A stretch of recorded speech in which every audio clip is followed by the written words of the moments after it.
Magistraturaň mı? Yaşlar ayla. O da yaşalım.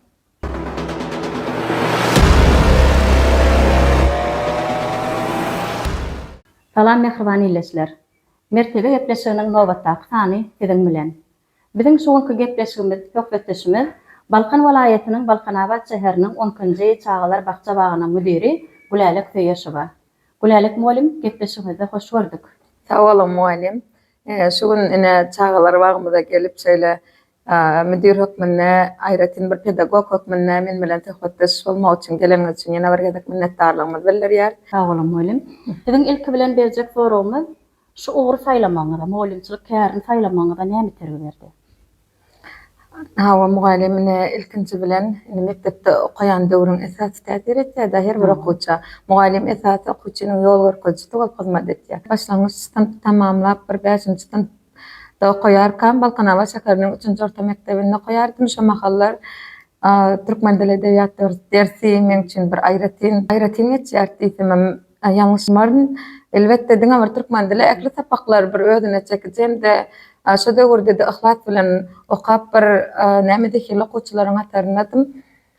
İnglis dili sapagym aýratyn höwes öğretýärdi. Ýana şo ýerde türkmen dili edebiyat muallimim Aýby Hajywa häzirki wagtda hem 24-nji çağalar bagça bagynyň müdiri bolup müdiri. Şo muallimiň özüni alyp barşy, bir mylaýymlygy bilen sapaga geçişi, bir aýratyn täsir höwes öğretýärdi. Şo sapaga baramda menim bir gün muallim bolaryn, aýratynam bir türkmen dili edebiyat muallim bolaryn şeýle höwes bilen şo sapaga höwesli gatnaşýardym. Bätleşikler ornardy. Şol bätleşiklerde de elbetde gatnaşyp bir netijeli orun alardym. Aýby muallimiň alyp barýan bätleşiklerine mektebiň içinde. Şoň netijesinde hem elbetde türkmen dili edebiyat muallim bolmak höweslendir. Näquşkanasy da adam arzusuz bolmaz diýe.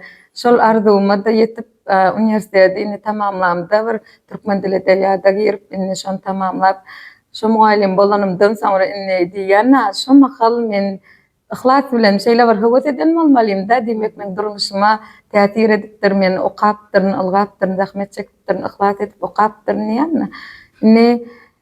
Häzirki wagtda hem müdir hökmünde şu Aýby muallim bilen bile işläp ýürmegim men üçin bir aýratyn bir duýgy. Sebäbi hem meni çağalykdan okudan muallim hem de häzirki wagtda hem bir zat bolsa müdir hökmünde maglumat gerek bolanda şo bilen maslahatlaşmak maňa bir täsiri ulla has ordy. Şu aýtýarlamyň esasyna her bir muallim okuwçynyň geljegine ul täsir etip bilýän eken, men öz durmuşymda hem anyk göz ýetirenligimi şu ýerde beýan etmek isledim. Demek Aýby muallim bilen halipa şagirdlik ýoluna diýseňiz bolýar. Gülälik muallim.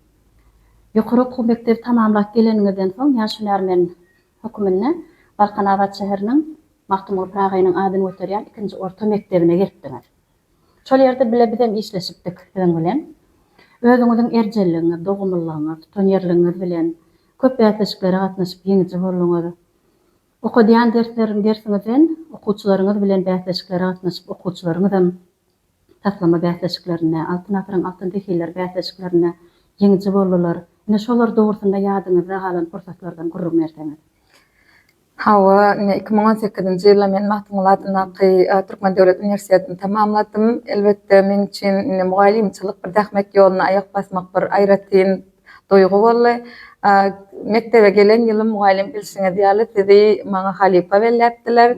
Elbetde türkmen dili edebiyat mugallim hökmünde siz bilen hem ihlas bilen dähmet çekmek üçin bir aýratyn bir halipa ýylaňyz ular mugallim. Elbetde şol döwürlerde hem näme gelen desime sınıf berdiler, şo sınıf bilen hem ihlas bilen işleşip durly çärelere, meselem muzeýlere, kitapxanalara, hilgäklere, çağalar bilen üýüşip aýlanmana gidelenje çykýardyk. Olaryň ýöretine şu ýerde albomlaryny töretdik. Şo döwürler 2018-2019-njy ýyllarda, şol ýyllarda şu ýerde okuwçylarymyz bilen aýratyn töreden albomlamydam. Ondan başga hem mektebimizde durly hili näme çäreler gurnalanna alyp barjy bolup, ýani sentýabryň 1-ine okuw ýyly başlanmak nasip etli. Şeýle hem 25-nji maýda alyp barjy bolup şu çäreleri alyp barýardy. Şu yerde de okuçularım ne 5. Ne ondan başka hem türlü bätleşikleri. Elbette şeyle bir Türkmen'e nakıl var, duda gaçtan duda olarsın diye de. İkinci orta mektebine Balkan Hava Şekerine yürütülüşlerin ikinci orta mektebe gelmegim bir meňçinem bir aýratyn näme diýen ýatdan çykmajak pursatlaryň berdiýsem, durmuşyma täsir et. Biljek wakalyň berdiýsem ýalňyşmyr.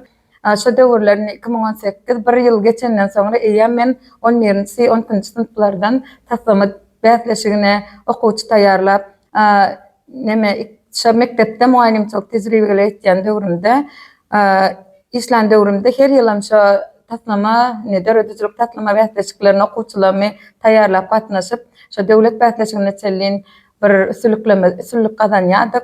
Bundan başga hem de näme altyn asyryň 6-njy dehirler ders bätleşigine eýem 5-nji sınıfda alan sınıfym bilen hem taýýarlanyp eýem 7-nji sınıfda şäher derejesinde bolan şu taýýarlanan okuwçylaryň birinji ýer, ikinji ýer almagy men üçin bir elbetde ihlasymyň bir miwesi hökmünde de Merjan Epiyesowa bir Nazarowa Uradgül häzirki wagtda 2-nji orta mektepde 10-njy sınıfynda okuýar.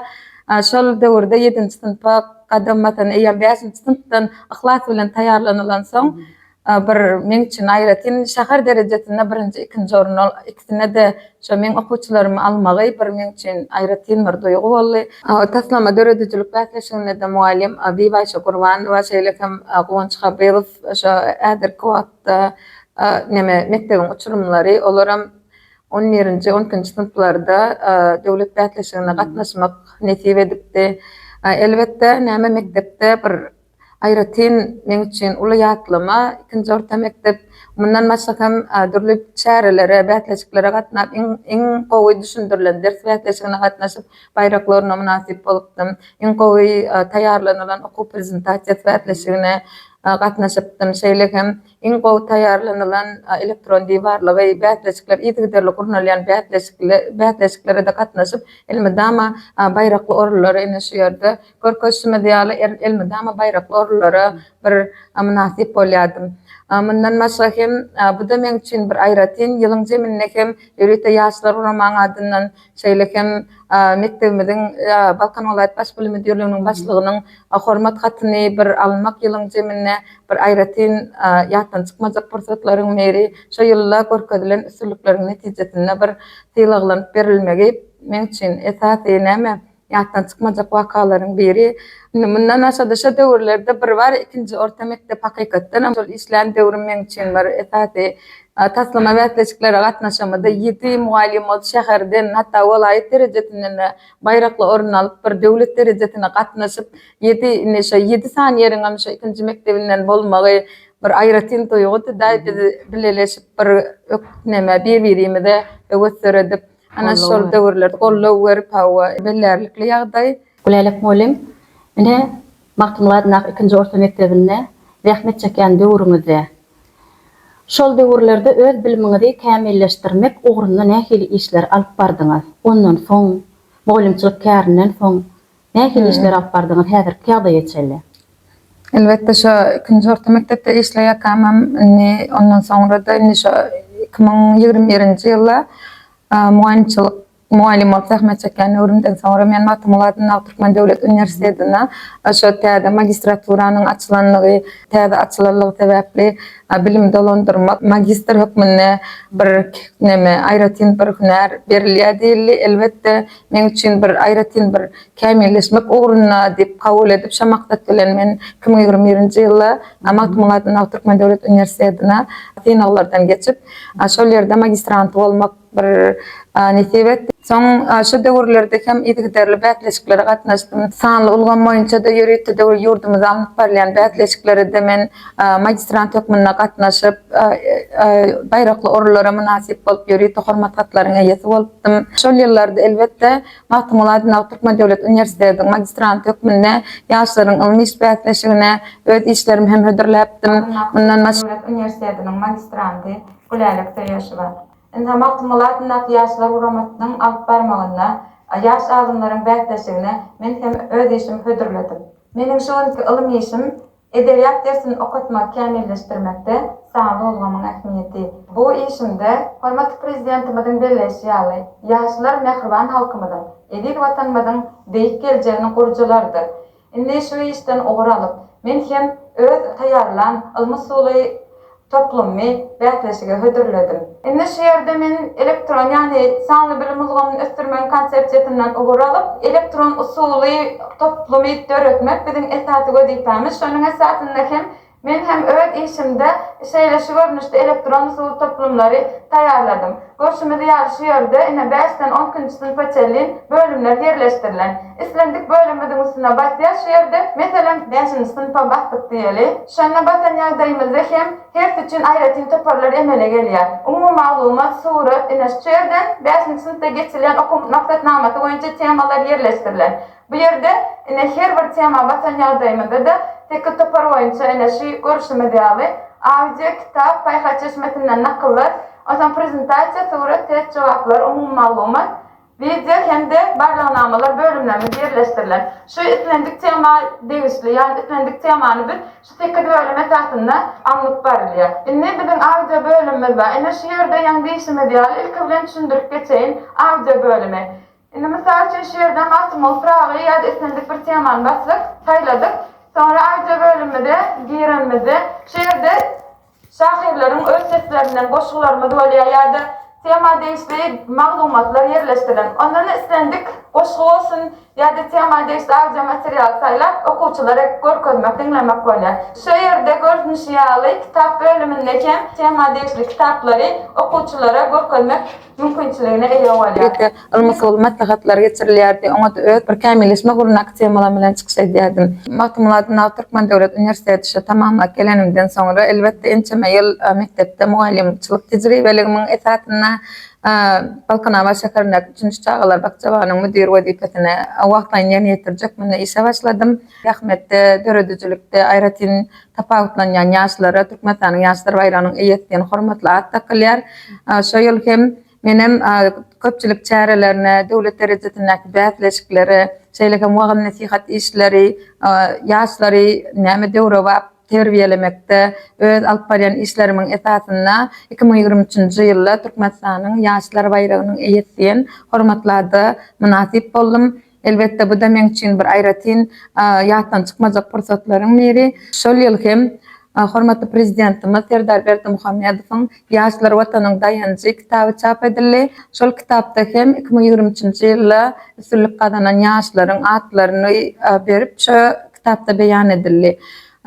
Şol ýyl hem 2023-de ýaşlar bayragynyň eýeti bolmagy münasibetli. Elbetde şu Ýaşlar watanyň dayanjy kitabyna meňem adymyň bolmagy men üçin bir esasy ýatdan çykmajak bir näme diýen bir hawa taryh waka olan bir aýratyn elbetde näme her bir zat taryh bolup galýar. Menem indi hormatly prezidentimiň kitabyna bir adymyň ýaşlar bayragyny eýesip adyny girilmek bir Ulubag hakykatdan Ulubag. 2025-nji ýylda ýaşlaryň ilmi isbatleşigine öz ilmi işim bilen gatnaşdym. Elbetde hormatly prezidentimiziň karar esasynda ýaşlaryň arasynda her ýyl ilmi işler bätleşige geçirilýär.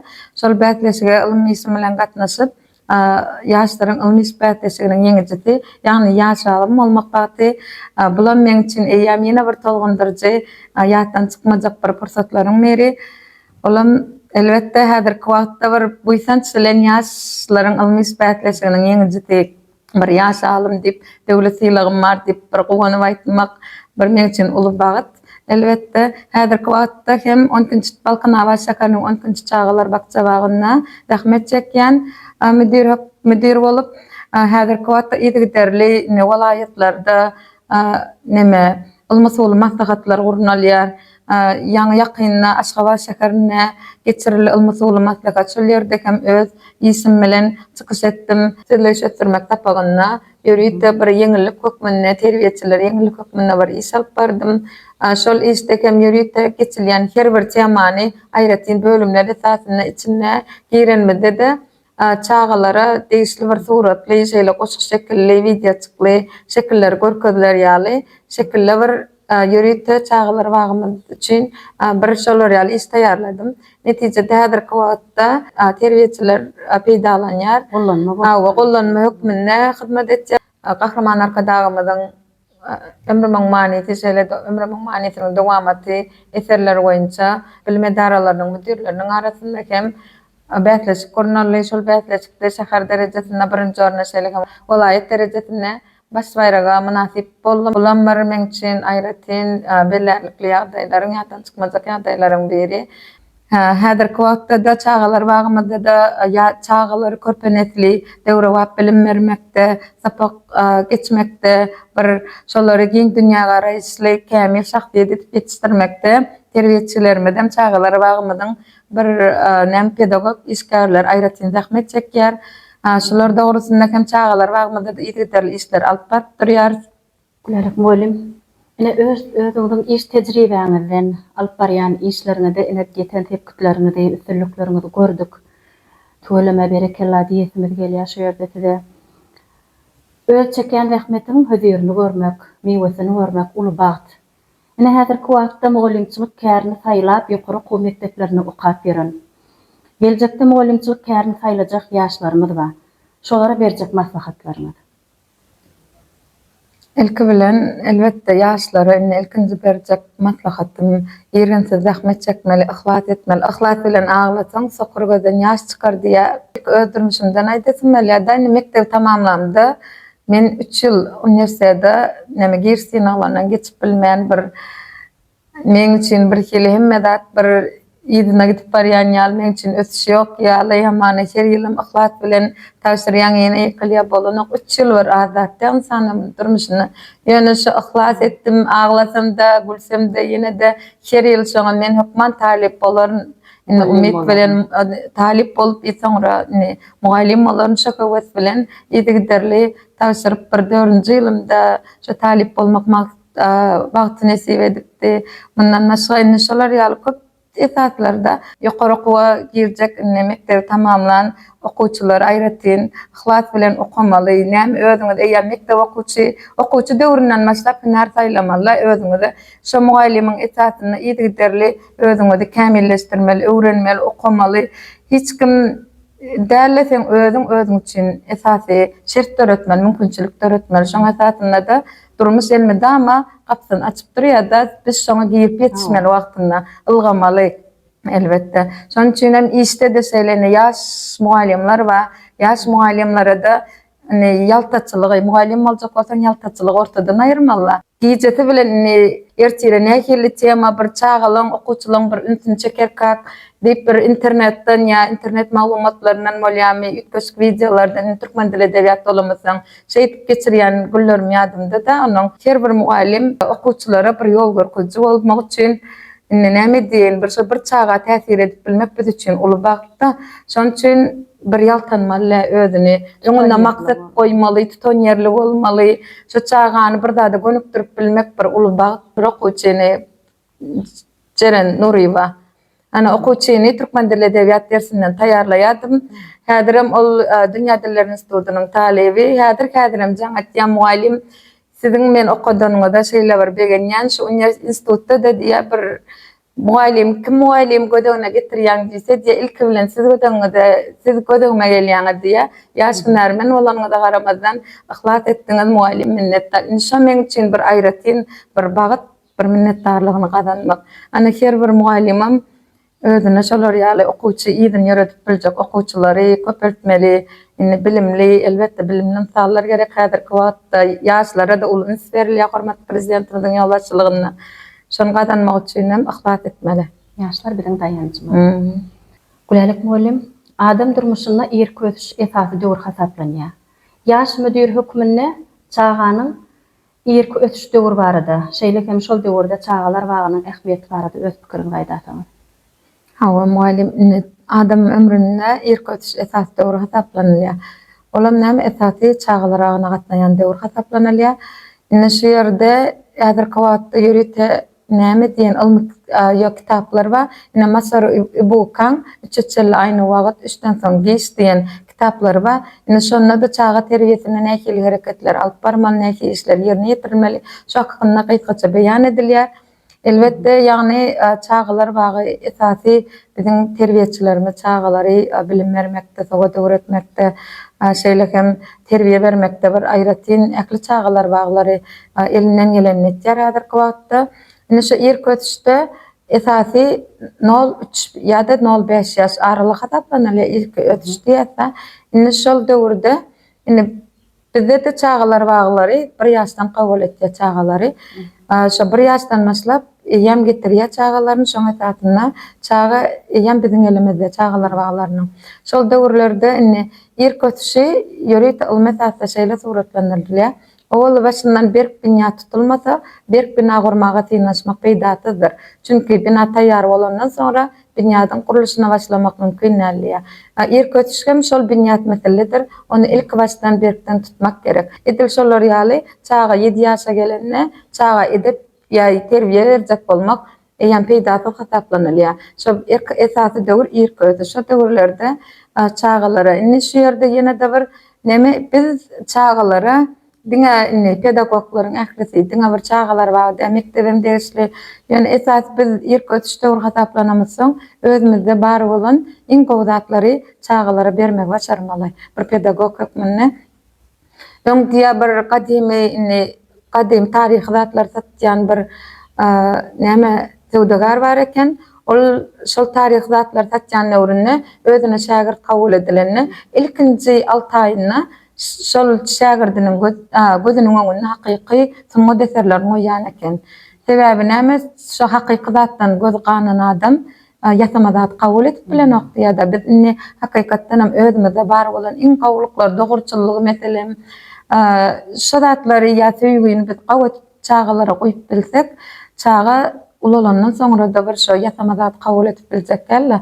Ana şonu esasy şonçynam çağalar bagyny esasy ünsverilmeli zat. Mundan başga hem şeýle internet maglumatlarynyň şu köprek erk ötüş hakynda gyzyklanýan şoluna bir hekaýe tagabat gelim. Elbette şeýle bir wund psihologiya ilgimini döreden ýani Quran wund bir gün gidip barýarka bir çağajygyň aşa palçyga ýykylanyny görýär. Onsoň çağa wund şol çağa teretýärde çağada palçykda dur teretýärde pikirlenip dur. Ondan kapitalynyň bir tanış bilişi geçip barýar, wundyň beýtip duranyna haýran galyp, wund sen şeýtip durmakçy, şol çağany şo ýerden çykarmak hakda pikir eden okmy diýse, wundyň jogaby täsirli bolýar. Menem şol hakda pikir edýärin. Şol çağanyň özüniň şol ýerden özüniň çykmalygyna näçe düşündirip bilerni. Indi biziň bu diýiljek boldy elbette her bir çağa özüni başarjanlygyny özü orta çykarmaly. Çağanyň içinde ýörite näme çağada bir ýörite duýgular bolýar, ýene şo dady çağalar bar oýarmagy başarmaly. Indi şo ýanky diýişme diýerler kaýydan aýdylşýaly her bir çağany biz eýem çağalar bagyndan ýerine ýetirip okuýup başarmagy ýüde çykarmaly. Çağa bir zat gerek diýse biz öňüne goýsak, biz onu ol çağadan bize näme diýen ýurdumda bir näme peýdal çağa diýip gözüne getirip bilmez. Olar ýaly bolsa biz çağanyň özüniň bir işi ýerine ýetirmegini gadanmaly. Çağa özüni siljerip bilmeli. Indi çağalar bagynda häzirki wagtda erk ötüşde çağalar öz aralaryna jedelleşe, elbette şu jedelin täsiri barady. Oýun oýnaýarly oýunyň täsiri barady. Hatda gyzykly oýnawaçlar meselem, haýsy oýnawaçlaryň peýdal taraplary nähili onuň şu suratly zatly diwarlary häzirki wagtda durly suratlar, durly şekiller bilen renklap surat çekdirýär häzirki wagtda. Indi şol suratlanan çağalar üçin aýratyn bir täsiri bardygy ýanky Masar Ebukan kitaplaryny aýratyn bellenip geçilýär. Hatda diýär şu ýöneköy oýunjaklaryň öz täsiri bar diýär. Meselem aýdaýly şey madama diye oynawaçly oyun maksatly döredilipdir. Ana şu oyun maksatly döredilen üçin meselem bir taýyjak alýar çağa şonu alyp öýde bir şekilçik ýataýan bolsa diýmek şoň terbiýeçilik, bilim berjilik ähmiýeti bar şu oynawaçyň. Emma şu häzir bir ulun bir maşin tatınalyacağa bir küçük gün oynaya, 4. gün oynan okşan ama 3-4 günden oynan. Sebebi näme? Çağa ol ýan bilinmerjilik ähmiýeti ýok. Häzirki wagtda şu gadimden bäri dowam etip gelýän çağalaryň esasy oynawaçlarynyň biri konstruktor ýani düzülýän oynawaçlar ana. Şondan çağalar durly şekilçikler ýasaýar. Şo näme şol näme etseňem şo çağa şol oynawaçlardan ýadanok. Sebebi näme? Öz beynisine sürmäge, öz pikirlerini ukygyny şu oynawaçlaryň bilen bir herekete getirýär. Bulam çağanyň beynisiniň ötüşini, akıl etdirjiligini güýçlendirmegine sebäp bolýar. Ana çağalar bagynyň esas aýratyrlygy ýanky diýişime diýýärler. Esas çağa özüni tanamaly, şoň içindäki ukyp başarmagyny, zehinini her bir çağalar bagy terbiýetçi, her bir pedagog ýüze çykarmak başarmaly. Mundan başga hem indi çağalar bagymyzda Türkmen milli oýunlary bar häzirki wagtda. Çağalar indi howanyň ýatpasynyň gelmegi bilen, howanyň maýlamagy bilen çağalar mektebe taýýarlaýjy orta toparnak çağalarym ýerlerle çykarylyp, olara da Türkmen milli oýunlary oýnadylýar. Meselem Aýterek, Günterek ýa-da şo ýerde çağalar öz milliligimizi esasy çağalara aşyjaklar getirip taşarda, oglan çağaçyklary aşyjak oýnadyp, bulan bir çağanyň bilimini, zehinini ösmegine, bir dünýä garaýşynyň giňegmegine, öz milliligimizi ösdürmäge esasy zatlaryň biri bolup durýar, o esasy tergileriň biri bolup durýar. Güleýlek molim. Ine gepleşigimizden şu ýerine we şeýlerek bir sowal beripim gelýär. Türkmen dili we edebiýat molim hökmünde, dilçi edebiýatçy molim hökmünde edebiýata bolan garaýşyňyz, muhim şahyrlarymyzdan, klassik şahyrlarymyzdan eserlerine, häzirki döwrüň şahyrlarynyň eserlerine bolan garaýşyňyz, şol goşgulary okamakda, eserler öwrenmekde size bir ruhy lezzet berýän zatlar barada görürmüşsiniz. Elbette dil edebiyatçı hükmünde aýratyn bir täsirlenýän romanlar, eserler, hikaýalar, goşgular biziň esasy ýan kitabymyz ýaly bolmaly. Emma muny ýöne bir şeýle halk hükmünde aýdamda her bir eseri men özüm aýdamda okamda bir nähiliň bir gynnansam goşga ýüz tutýan, amany izlenýän, goşgu bilen özüm taplaýan, käbir goşgular okaýan, meselem öldürmüşimi okayan ýaly bolýan, ýa-da men bir özüme berilen maslahat ýaly hasap etýän, kabul etýän, ýa-da şeýle bir romanlar we meselem ençeme dünýä edebiýatyndan diňe bir türkmen edebiýaty däl, eýsem dünýä edebiýaty boýunça da ençeme romanlary okap, taliplik ýyllaryna da okap, häzirki wagtda hem okaýas, şol okamyzda hem şu romanlaryň içine de hatda bar wakalarynyň içine girikden özüň nirede öldürmüşiň ýadyndan çykýar diýip götür. Şu durmuşda indi näme, indi haýsy ädim ätdim kam diýen ýerler bolýar. Hakykatdan bir aýratyn özüne çekýär her bir eserler. Goşgularam şeýle elbetde. Meselem Gurannadyr Ediýetiň goşgulary. Men çağalyk döwrümde Kerim Guran Ýepesowyň eserlerini mektep okuwçy döwrümde özüme has ýakyn hasaplaýardym. Gurannadyr Ediýetiň goşgularyna görsem düşünmek kynrak eken. Elbette çağa bolup düşünmekden, ulup täzeden okanda bir aýratyn bir many berýän eken. Elbette Gurannadyr Ediýetiň goşgularym men üçin aýratyn bir täsirli. Şeýle-de Nowatgul Rejepowyň goşgulary, Kakamrat Rejepowyň goşgulary we men bir öwüt nesihat hökmünde bolsun bir özüne çekmek babatda elbette mundan başga häzirki ýaş şahyrlarymyzdan Muham goşgulary we bir aýratyn täsirlenip her bir goşgusyny okaýan. Mundan başga da näme Bernadar Hudaýnazarow, Kerim Guran hemmesiniň hem elbette goşgulary bir aýratyn ýany häzirki wagtda men esasy okaýan goşgularym diýeýin, maňa bir näme täsirlendirýän, hasam bir duýgu berýän goşgular, dürli tema boýunça, meselem Gurannadyr Ediýetiň ýadyň güýdüň şahyry diýip beýan edilýär. Elbette Gurannadyr Ediýetiň söýgü temasyna da goşgular eken. Hem de men şu bir goşgyny haladym, şu goşgyny 2-3 gezek okaýan boldy. Men goşgy şu ýadymda oturup aýratyn bir ýad tutmak däl. Soň köp ýerlerde şu goşgy aýdamda bir hilmeň içinem gowy bilemok, özüm goşgy aýtmagy, internet ulgamlaryna goşgy paýlaşmagy bir halaýan. Indi şu ýerde Gurannadyr Ediýetiň goşgysy bilen söýgü temasyna ýadan goşgysy bilen çykşa deýin. Gurannadyr Ediýet. Maňa seniň gözleriňden gitme ýok, maňa seniň sözleriňden gitme ýok. Düşün, bu dünyadan son kun için senin şatlyk hem gussaňa bagly men. Senin ipek giyjelengden gitme yok. Senin aydın günnirlengden gitme yok. Bu garagol jahillykdan giderin. Ol hatalyk ujulykdan giderin. Çünkü men olardan gitmän bilemok. Emma senin ykbalyňdan gitme yok. Mundan başga hem Atajan Tağanyň şeýerde palçy gelin bir zada anamly bolmak, hem de ananmak şo hakynda bir temada ýazylan bir goşgusy bar. Ine şondan bir okap beresim palçy gelin gözlerinde jady bar. Berki gözler bu dünýäni jadylar. Güller solmaz diýip anandyr meni. Dostlaň ölmez diýip anandyr meni. Çyna sygyny wa tapmadym bagat. Belki seniň nesýäň bolsun nanagat. Yalan sözleseňem gara gözüme münkur bolmaýyn sen gara gözüňe. Di keýgem gudrat var, jady var, palla. Hudaýha ağlamad meni bir Allah. Ömrüň felsefesi bolsa da belli, palçy gelin bir kalbyma teselli. Sözle keýgem gowy gepden içilsin, kerler eşitip körlen gözi açylsyn.